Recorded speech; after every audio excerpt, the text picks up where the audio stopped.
Welcome to simply Shenba. இன்றைக்கி வந்து நம்ம துவரம் பருப்பு வெங்காய சாம்பார் எப்படி செய்யலான்னு பார்க்கலாம். நான் கொஞ்சம் பருப்பு எடுத்து வச்சுருக்கேன். இதை நல்லா கழுவிட்டு ஊற வச்சுக்கலாம்.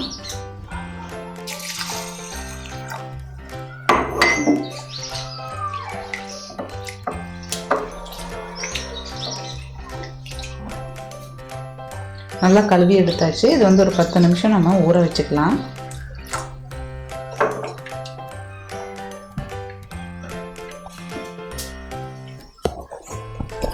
துவரம் பருப்பு நம்ம ஒரு 10 நிமிஷம் ஊற வச்சு எடுத்தாச்சு. இனி வந்து நம்ம வேக வச்சுக்கலாம். இதை குக்கரில் போடுறேன்.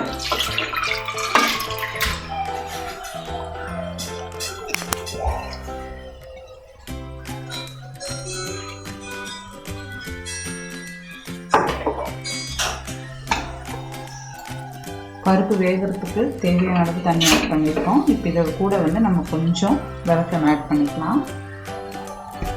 இப்போ இது கூடவே பார்த்திங்கன்னா தக்காளி போட்டுக்கலாம். தக்காளி பார்த்திங்கன்னா கொஞ்சம் நிறைய போடலாம். நான் பெரிய தக்காளியே 2 எடுத்துருக்கேன். பெருசாக சின்னதாக இருந்தால் ஒரு 3-4 எடுத்துக்கலாம்.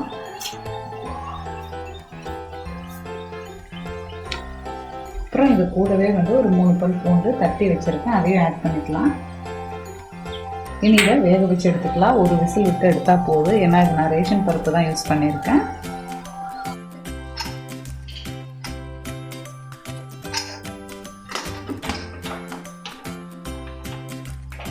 பருப்பு நல்லா வெந்திருக்கு. இப்போ நம்ம ஓப்பன் பண்ணி பார்க்கலாம்.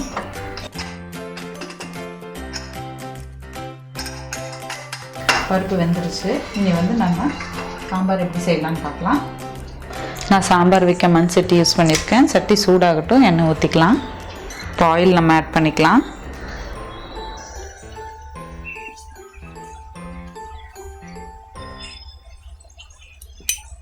எண்ணெய் சூடாகட்டும். கடுகு போட்டுக்கலாம். எண்ணெய் சூடாயிடுச்சு.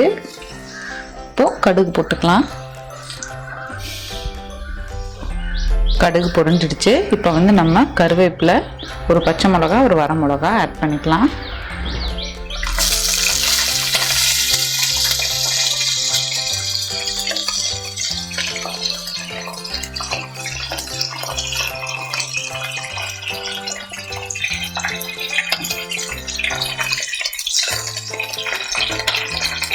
இது கூட பார்த்திங்கன்னா சின்ன வெங்காயம் தொளிச்சு வச்சுருக்கேன், ஒரு கப் அளவு. கொஞ்சம் பெருசாக இருந்தால் அதை 2 கட் பண்ணி போட்டுக்கலாம். அது சின்ன சின்னதாக இருக்கிறனால நான் அப்படியே ஆட் பண்ணுறேன்.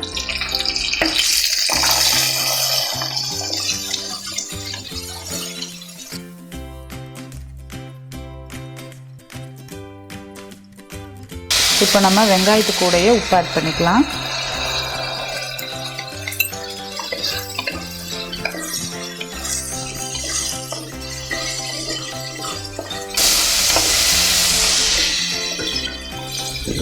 வெங்காயம் ஓரளவுக்கு நல்லா வணங்கிருச்சு. இப்போ இது கூடவே நம்ம ஒரு ஸ்பூன் சீரகத்தூள் ஆட் பண்ணிக்கலாம், மணத்துக்கு கொஞ்சம்.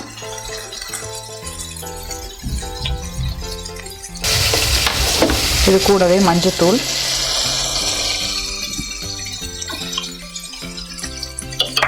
அப்புறம் சாம்பார் தூள் தேவையான அளவு. நல்லா மிக்ஸ் பண்ணி விட்டுறலாம்.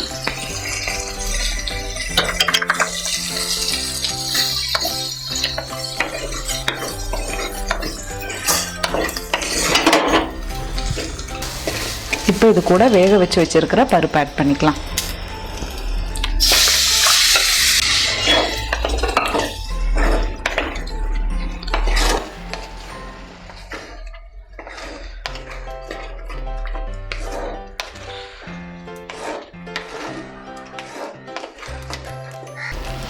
இப்போ இது கூட கொஞ்சம் புளி தண்ணி, ஒரு துண்டு புளி ஊற வச்சுருக்கேன், அதை ஆட் பண்ணிக்கலாம்.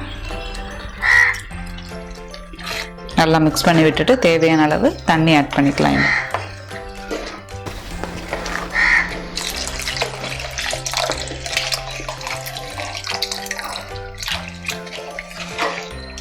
உங்களுக்கு தண்ணி எவ்வளோ வேணும்னு தெரியும் இல்லையா? இட்லி தோசைக்கோ அப்படின்னா அதுக்கேற்ற மாதிரி ஊற்றிக்கோங்க. கொதிக்கட்டும் நல்லா. குழம்பு நல்லா கொதிக்க ஸ்டேஜ் ஆகிடுச்சு. இப்போ பார்த்திங்கன்னா நம்ம ஒரு துண்டு வெல்லம் ஆட் பண்ணிக்கலாம். கடையிலெல்லாம் பார்த்திங்கன்னா சுகர் ஆட் பண்ணுவாங்க. நம்ம இப்போ வெல்லம் ஆட் பண்ணிக்கலாம். கூடவே வந்து பெருங்காயத்தூள் ஆட் பண்ணிக்கலாம். இப்போவே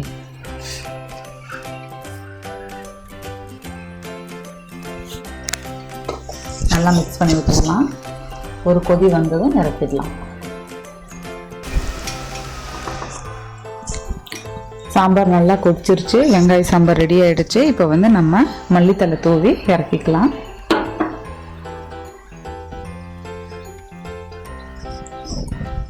அவ்வளோதான், நல்லா மணமாக இருக்குது. இது இட்லி தோசைக்கெல்லாம் நல்லா டேஸ்ட்டாக இருக்கும். நீங்களும் ட்ரை பண்ணி பார்த்துட்டு கமெண்ட் பண்ணுங்கள்.